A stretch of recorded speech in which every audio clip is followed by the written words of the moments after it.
या देवी सर्वभूतेषु मां शक्तिरूपेण संस्थिता। नमस्तस्यै नमस्तस्यै नमस्तस्यै नमो नमः। जय माता दी दोस्तों, आप सभी को चैत्र नवरात्रि के दूसरे दिन की बहुत बहुत शुभकामनाएं। माता रानी आप सभी की मनोकामनाओं को पूर्ण करें। दोस्तों, नवरात्र के दूसरे दिन देवी ब्रह्मचारिणी की पूजा का विधान है। माँ दुर्गा की नव शक्ति का दूसरा स्वरूप माता ब्रह्मचारिणी का है।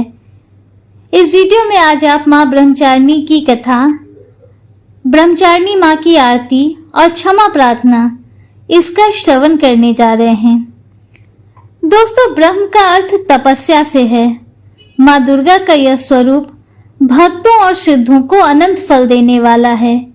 इनकी उपासना से तप, त्याग, वैराग्य, सदाचार और संयम की वृद्धि होती है। ब्रह्मचारिणी का अर्थ तप की चारिणी यानी तप का आचरण करने वाली। देवी का यह रूप पूर्ण ज्योतिर्मय और अत्यंत भव्य है। देवी के दाएं हाथ में जप की माला और बाएं हाथ में कमंडल शोभायमान है। आइए प्रारंभ करते हैं मां ब्रह्मचारिणी की कथा। प्रेम से बोलिए गौरी पुत्र गणेश की जय। जय मां ब्रह्मचारिणी। भगवान शिव को पति रूप में प्राप्त करने के लिए मां ब्रह्मचारिणी ने अत्यंत कठिन तप किया था। शिव पुराण में वर्णन मिलता है कि श्री ब्रह्मा जी के आदेशानुसार भगवान शंकर जी को पति रूप में प्राप्त करने के लिए देवी पार्वती ने कठिन तप किया था। ब्रह्मा जी के आदेश के बाद महर्षि नारद जी ने देवी पार्वती को पंचाक्षर मंत्र यानी शिवाय नमः की दीक्षा दी।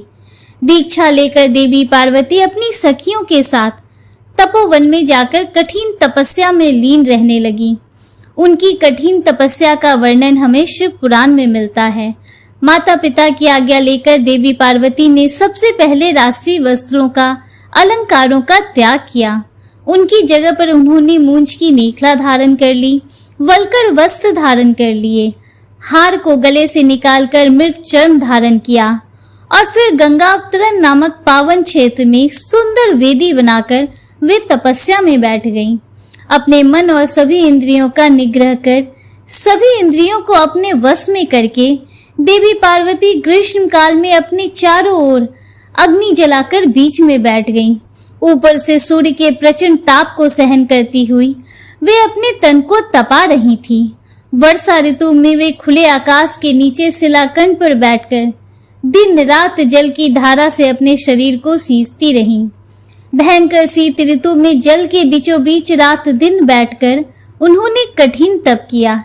इस प्रकार निराहार रहकर देवी पार्वती ने पंचाक्षर मंत्र का जप करते हुए सकल मनोरथ पूर्ण करने वाले भगवान सदाशिव के ध्यान में अपने मन को रमा दिया। अपनी पुत्री को विवाह लायक देखकर माता मैना और पिता हिमालय को अपनी पुत्री के विवाह की चिंता हुई। इतने में महर्षि नारद राजमहल में पहुंच गए। अपने महल में महर्षि को विराजमान देखकर राजा और रानी ने अपनी पुत्री के भविष्य के विषय में उनसे पूछा। त्रिकालज्ञ सर्वज्ञ तुम्हारी, गति सर्वत्र तुम्हारी, कहूँ सुता के दोष गुण, मुनिवर हृदय विचारी। नारद जी ने देवी पार्वती का हाथ देखकर भविष्यवाणी की। सब लक्षण संपन्न कुमारी, होई संततः पियहि प्यारी, सदा अचल ही करहि वाता, यही तेजस पही पितु माता। राजा हिमालय ने प्रश्न में बेटी के अवगुण पहले पूछे थे, किंतु देव ऋषि नारद ने पहले पार्वती जी के गुणों का बखान किया। नारद जी चतुर और मनोवैज्ञानिक वक्ता हैं। वे सबके मन की बातें पढ़ लेते हैं। इसलिए देवी पार्वती के माता पिता से वे उनके दिव्य गुणों की चर्चा करते हैं। सद्गुणों की एक लंबी सूची नारद जी ने उनके सामने प्रस्तुत की। लेकिन जब देवी पार्वती के पिता ने पूछा, हे देव ऋषि, मेरी पुत्री में अगर कोई दोष हो तो वह भी बतला दीजिए, तब देव ऋषि नारद बोले, पुत्री में 2-4 अवगुण भी हैं, उन्हें भी आप सुन लो। नारद जी कहने लगे, पार्वती पुत्री तो सर्वगुण संपन्न है, किंतु इनका पति जटाजूटधारी, दिगंबर और अमंगल वेश वाला होगा। नारद जी के मुंह से यह बात सुनकर देवी पार्वती के माता पिता तो बहुत उदास हो गए, किंतु देवी पार्वती को मन ही मन बड़ी प्रसन्नता हुई। जो विवाह की शंकर सन होई, दो सुगुन सम कहे सब कोई। नारद जी ने पार्वती जी के माता पिता को बहुत समझाया कि जिन दोषों का वर्णन मैंने किया है वे सभी शंकर जी में हैं, और अगर पार्वती जी का विवाह भगवान शंकर से कर दिया गया तो यह दोष भी गुण में बदल जाएंगे। समृत कह नहीं दोष गोसाई, रवि पावक सुर सरी की नाई। अंत में नारद जी ने माता पिता से यह तक कह दिया कि शिव जी को छोड़कर संसार में आपकी पुत्री के लिए कोई दूसरा वर है ही नहीं। किंतु आशुतोष होने पर भी शंकर जी दुरारा हैं, यानी कि शिव जी कठोर उपासना से प्रसन्न होते हैं।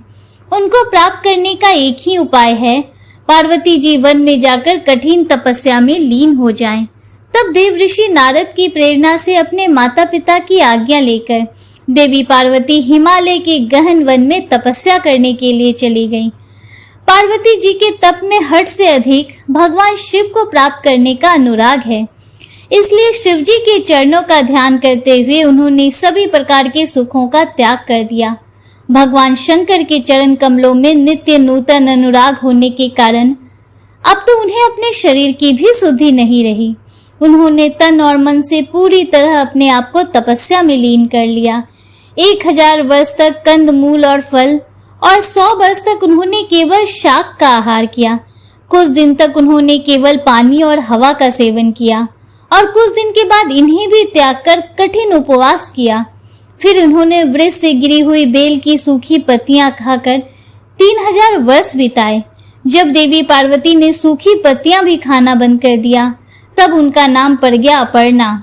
तब देवी पार्वती की इस कठिन तपस्या को देखकर आकाशवाणी हुई, हे देवी, तुम्हारे मनोरथ पूर्ण हो गए, अब तुम हठ और तप छोड़कर अपने घर चली जाओ। भगवान शंकर तुमसे मिलने जल्दी आएंगे। इसके बाद एक दिन भगवान शंकर देवी की तपस्या से प्रसन्न होकर उन्हें दर्शन देने गए और उन्हें अपनी पत्नी के रूप में स्वीकार करने का वचन भी दिया। कठिन तपस्या में लीन होने के कारण, सभी प्रकार के सांसारिक सुखों का त्याग करने के कारण ही माता के इस रूप की पूजा की जाती है। माँ ब्रह्मचारिणी की पूजा करने से सभी प्रकार के सुख समृद्धि की प्राप्ति होने के साथ साथ सारे मनोरथ भी पूर्ण हो जाते हैं। प्रेम से बोलिए ब्रह्मचारिणी माता की जय। आइए माता ब्रह्मचारिणी की आरती प्रारंभ करते हैं। प्रेम से बोलिए गौरी पुत्र गणेश की जय। जय मां ब्रह्मचारिणी। ओम जय ब्रह्मचारिणी मां, मैया जय ब्रह्मचारिणी मां, अपने भक्त जनों पर करती सदा दया। ओम जय ब्रह्मचारिणी मां, दर्शन अनुपम मधुरम साधना रत रहती, शिव जी की आराधना मैया सदा करती।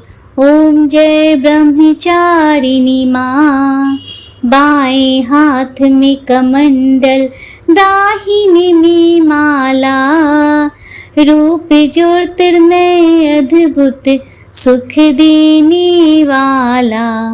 ओम जय ब्रह्मचारिणी मां, देव ऋषि मुनि साधु गुण माँ के गाते, शक्ति स्वरूपा मैया सब तुझको ध्याते।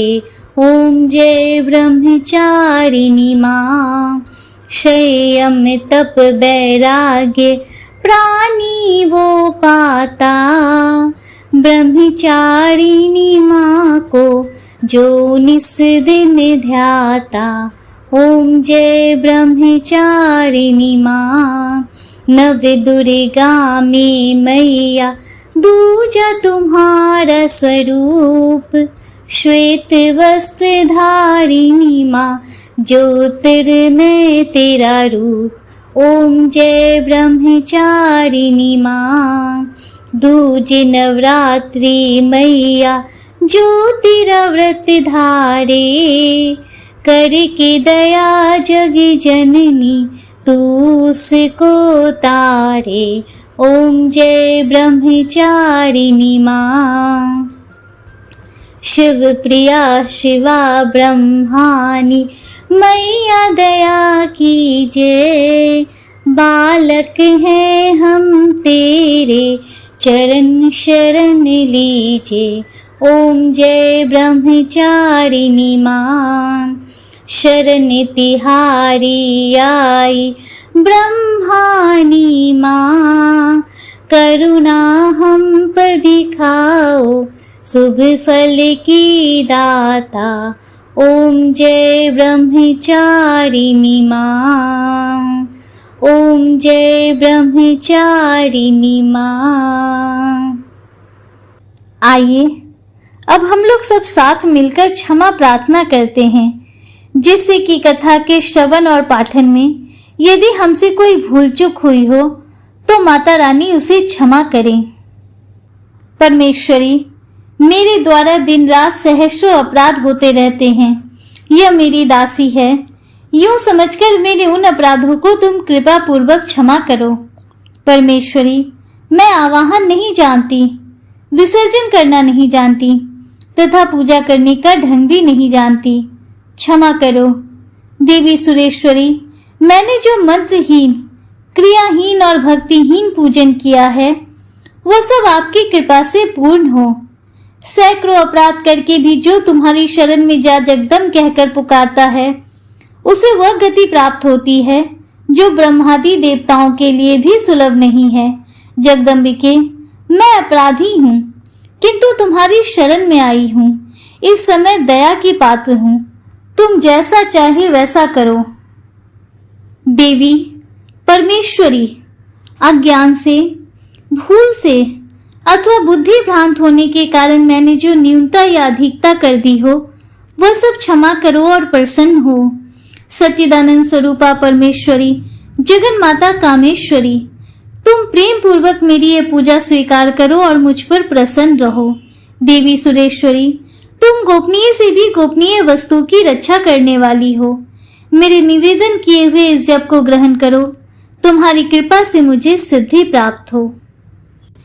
दोस्तों, उम्मीद करती हूँ कि माँ ब्रह्मचारिणी की कथा और आरती आपको पसंद आई होगी और वीडियो आपको अच्छा लगा होगा। अगर वीडियो आपको अच्छा लगा हो तो वीडियो को लाइक कीजिए, दूसरों के साथ शेयर कीजिए, कमेंट में हर हर महादेव, जय माता दी जरूर लिखिए। अगर आप हमारे चैनल पर पहली बार आए हैं तो चैनल को सब्सक्राइब कीजिए, बेल आइकन जरूर प्रेस कीजिए, जिससे आगे भी आपको ऐसी ही जानकारियाँ मिलती रहें। मिलते हैं आपसे अगले वीडियो में, तब तक के लिए हर हर महादेव, जय श्री राधे कृष्णा, राधे राधे, जय माता दी।